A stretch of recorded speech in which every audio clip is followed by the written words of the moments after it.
আসসালামু আলাইকুম দর্শক, সবাই কেমন আছেন? নতুন আরেকটি ভিডিও নিয়ে চলে আসলাম আপনাদের মাঝে। আজকে হচ্ছে আমরা আমাদের ডাব গাছ আছে, নারিকেল গাছ। তো আজকে আমরা নারিকেল পারবো এবং হচ্ছে নারকেল কেটে খাবো। তো যেহেতু নারকেল এখনো হয় নাই, তো ডাব রয়েছে এখানে প্রায় 5-6টার মতো। তো আমরা এখানে যে কয়টায় আছে মোটামুটি 2-3টা নারকেল পেড়ে এরপর এখান থেকে আমরা কেটে খাবো। আজকে খুব গরম পড়ছে। তো এখন আমরা হচ্ছে কোটা বানাইলাম, কোটা দিয়ে পারতে হবে নারিকেলগুলো, এরপর হচ্ছে আমরা এটাকে খাইতে পারবো। তো যাই হোক, আমরা এখন কোটা বানাইতেছি। কোটা বানানোর পর আমি কিন্তু কোটা নিয়ে অলরেডি চলে গেছি। তো এখন হচ্ছে আমরা ডাব একটা পারছি, এখন আরেকটা পারার জন্য খুব ট্রাই করতেছি।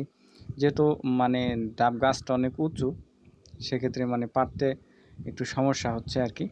তো আরেকটা ডাব এখানে এসে পড়ছে। তো মানে গাছ হচ্ছে অনেক উঁচু, যে কারণে আমাদের মানে লম্বা কোটা দিয়ে পারতে হচ্ছে। তো এখন আমরা এই কোটা দিয়ে ট্রাই করতেছি পারার জন্য, অনেকক্ষণ ট্রাই করলাম। তো ট্রাই করার পর আমরা 4টা নারকেল পারতে পারছি। তো এখন কিন্তু আমরা নারকেল মানে কোটা বাজাইতেছি, কিন্তু ওইভাবে বাজতেছে না।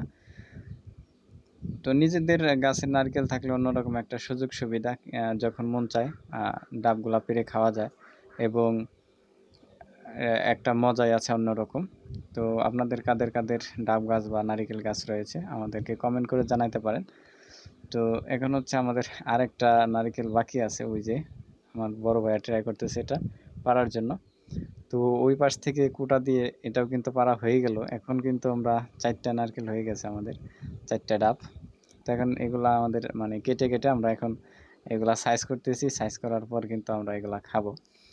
তো আমাদের হচ্ছে গরু আছে। তো গরুর ঘাস কাটার একটা বটি আছে, যে বটির মাধ্যমে আমরা ঘাস কাটি। তো এটার মাধ্যমে আমরা এই নারকেল অথবা আরও অনেক কিছুই মানে এটা দিয়ে কাটা যায়। তো আমরা এখন নারকেলগুলা কাটতেছি, ডাবগুলা। তো ডাব কাটার পরে আমরা ডাবের পানি খাবো, প্লাস ডাবও খাবো। তো আপনারা যারা আমাদের ভিডিওগুলো দেখতেছেন, আমাদের ভিডিওগুলো কেমন লাগে অবশ্যই কমেন্ট বক্সে জানাবেন, এবং আপনাদের কাদের কাদের এরকম নারিকেল গাছ আছে ডাব খাইতে পারেন সেগুলো আমাদেরকে কমেন্ট করে জানাবেন। আর নিত্য নতুন ভিডিও পেতে আমাদের সঙ্গেই থাকবেন, কারণ হচ্ছে আমরা ফার্মের যত ভিডিও আছে সেগুলো আমরা আপলোড করার চেষ্টা করি। যেহেতু আমাদের গরু আছে, গরু লালন পালন করি, এবং হচ্ছে বাড়ির আশেপাশের যে ভিডিওগুলো আছে সেগুলো দেওয়ার ট্রাই করি আর কি। তো এখন যেহেতু একটু গরম পড়ছে দুপুরের টাইম, সেক্ষেত্রে আমরা এই ডাবটা পারলাম। ডাব পারার পরে এখন সুন্দর নারকেল হয়েছে কিন্তু এখানে। তো ডাবটা যদিও মানে